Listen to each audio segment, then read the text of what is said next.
Let me emphasize, this is only 2 or 3 of about 50 people so far that have given us statements, affidavits, recordings. We're going to have many, many witnesses. It's not a small case. It can be a big case. But I wanted you to get the flavor of it here in Philadelphia, because we also have to alert the people of Pittsburgh that the same fraud was done to them as here. And I'll also add, same thing was done in Georgia. The same thing was done in Michigan. The same thing was done in North Carolina. Seems to me somebody from the Democratic National Committee sent out a little note that said, don't let the Republicans look at those mail-in ballots, at least not in the big Democratic hack cities that we control. We've done a lot to destroy those cities, and now we're going to destroy their right to vote. So let's start off first. My friend, you just tell briefly what happened to you, who you are, and what happened to you like you described it before. I am Daryl Brooks. I'm in Philadelphia. Okay. Take your mask if you need. Take your mask off. Okay, take it off. Take your mask off. All right. Daryl Brooks, Philadelphia resident.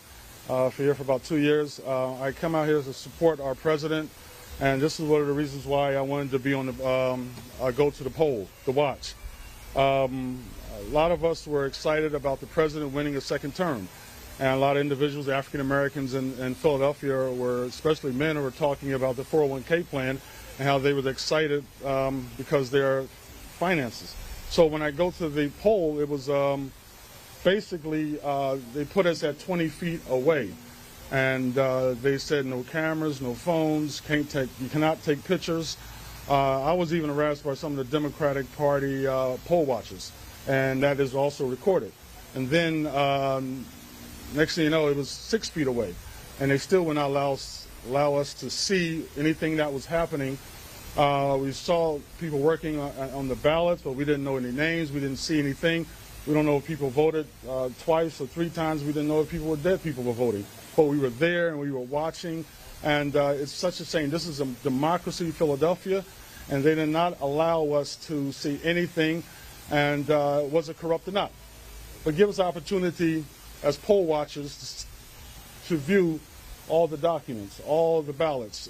And listen, you know, we just want a fair election, and we viewed that it was not fair at all. It was not fair to allow us to, you could allow us to look at the ballots, some ballots, but nothing. It was, we were kept away from everything.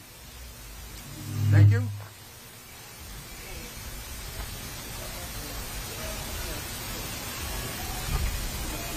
Thank you, sir. Hello, I'm Matt Silver. I went for 16 hours straight poll watching.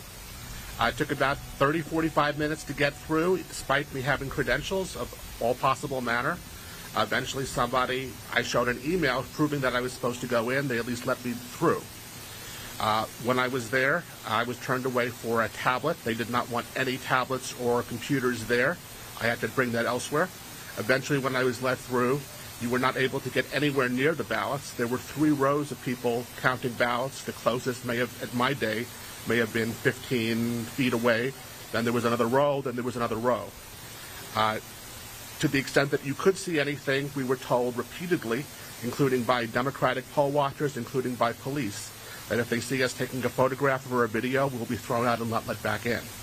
The only place you could use a phone was several hundred feet away from the ballots. I don't know what they were trying to protect. When I was there, I saw some people looking at the ballots legitimately. Some people were flipping through them at a rate of every second or so in a way that we specifically could not even see a single thing.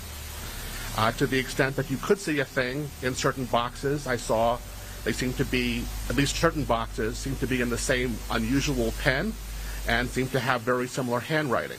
Some boxes were normal, some boxes were like that. When they finished with going through boxes, they put them in the very, very back of the room where you couldn't see a thing hundreds of feet away. Then they put supposedly the same boxes, I can't tell if they are or are not, through separate machines where they stripped the ballots, the outer casing with people's signatures, to the privacy ballot. At that point, the Actual signatures are completely separate from the privacy ballot, and they'll never be able to be tracked back. What I saw was disturbing, and the process seemed to be specifically so we could not observe, and also so we could not challenge. The only way to challenge something was to call an individual called Seth, who was in the back of the room, who could speak to people. And again, they were very worried about photographs and videos.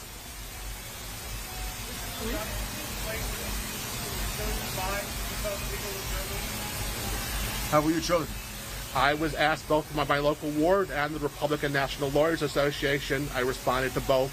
I was willing to do so. There was some type of vetting process, including my bar number and I guess my credentials, and then I was accepted. And you're an attorney, right? I am an attorney. Where did you file a complaint?